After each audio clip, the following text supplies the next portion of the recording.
म्हणजे ही 22 वर्षापूर्वीची गोष्ट आहे. ह्या विद्यालयाच्या संपर्कामध्ये आले आणि मी 7 दिवसाचा कोर्स केला.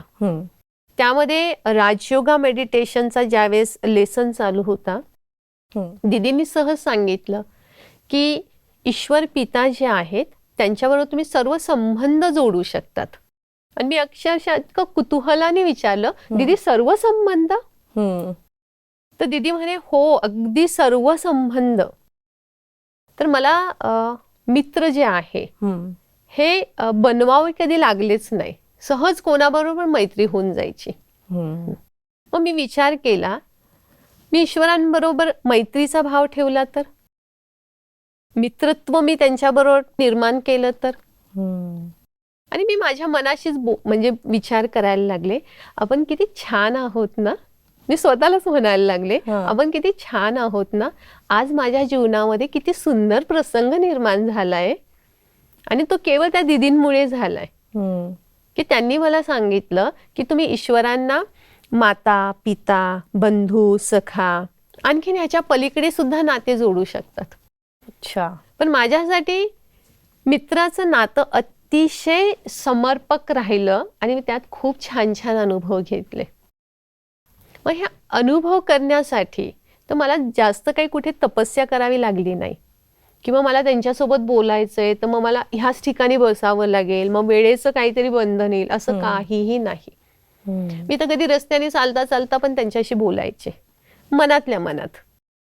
कारण ती निराकार शक्ती आहे, संपूर्ण जगाला चालवणारी शक्ती.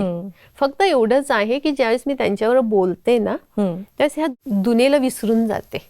मग ते अर्ध्या मिनिटासाठी असेल किंवा 1 मिनिटासाठी असेल. आणि त्याच्यातनं मला इतके सुंदर अनुभव मिळतात की असं वाटतं ती परमशक्ती माझ्या समोर येऊन उभी आहे. मित्र म्हणून तुम्ही त्याच्याकडे बघत होता, एक सखा म्हणून. तर डोळ्यासमोर नक्की तुम्ही काय आणायचा? कारण तुम्ही म्हणलात की तो निराकार आहे. मग डोळ्यासमोर नक्की काय यायचं तुमच्या मित्र म्हणून? परमात्म्याचं स्वरूप जे आहे हे ज्योतिर्बिंदू आहे. जसं आपले वडील सुद्धा आपल्या शरीरासारखेच आहे, किंवा जसे वडील आहेत तसे आपण पण आहोत. तसंच मी आत्मा बिंदू स्वरूप आहे, तसे ईश्वर ज्योतिर्बिंदू आहेत. परंतु त्या बिंदूमध्ये हजारो सूर्यांचं तेज आहे. ते शांतीचे सागर आहे, आनंदाचे सागर आहे, ते सर्व शक्तिवान आहेत. परमात्मा म्हणजे असं काही चित्र नाहीये, ते त्याच्याही पलीकडची एक शक्ती आहे. आता कधी कधी काही लोक म्हणतात की परमात्मा आहे तर आम्हाला दाखवा.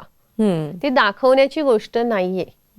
जसं आता हवा वाहते, हवा दिसत नाहीये पण अनुभव होतोय. बरोबर. फूल आहे, फुलातनं सुगंध येतोय, सुगंधही दिसत नाहीये, पण आपण म्हणतो अरे हा सुगंध किती सुंदर आहे, कुठून येतोय.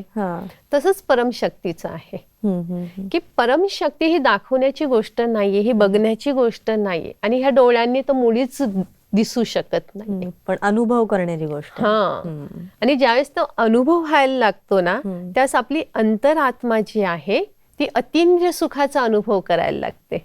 म्हणजे आता आपण चर्चा करतोय सखा, कशा सखाच्या रूपामध्ये तुम्ही अनुभव केला किंवा मी अनुभव करते, तर केवळ मी हा विचारांच्या माध्यमातून केला. विचारांच्या माध्यमातून मी त्याच्याशी बोलत गेले आणि तो मला त्याची उत्तरं देत गेला. मग ब्रह्माकुमारी विद्यालयामध्ये जे डेली क्लास चालतात, त्या डेली क्लासमधून सुद्धा मला खूप प्रश्नांची उत्तरं मिळत जातात. अच्छा. आणि परमात्मा ही अशी शक्ती आहे, ते ग्रुपमध्ये पर्सनल मुलाखत करत असतात, 1 to 1. असं वाटतं ते फक्त माझ्यासाठीच सांगत आहे, इथे दुसरं कोणीच नाहीये. बसलेले भरपूर लोक आहेत. हे फक्त परमशक्ती करू शकते, आणि ते जाणवतं, अनुभव होतो. त्यास ही आत्मा आतून सुखावते. म्हणजे हे बघण्याची गोष्ट नाहीये, दाखवण्याची गोष्ट नाही, पण मात्र अनुभव करायची गोष्ट आहे. तर सखा रूपामध्ये मी आजही अनुभव करते, आणि छोट्या छोट्या गोष्टी मी त्यांच्याबरोबर बोलत असते. कारण सखा हे असं नातं आहे ना, जिथे काहीच बॉन्डिंगच नाहीये.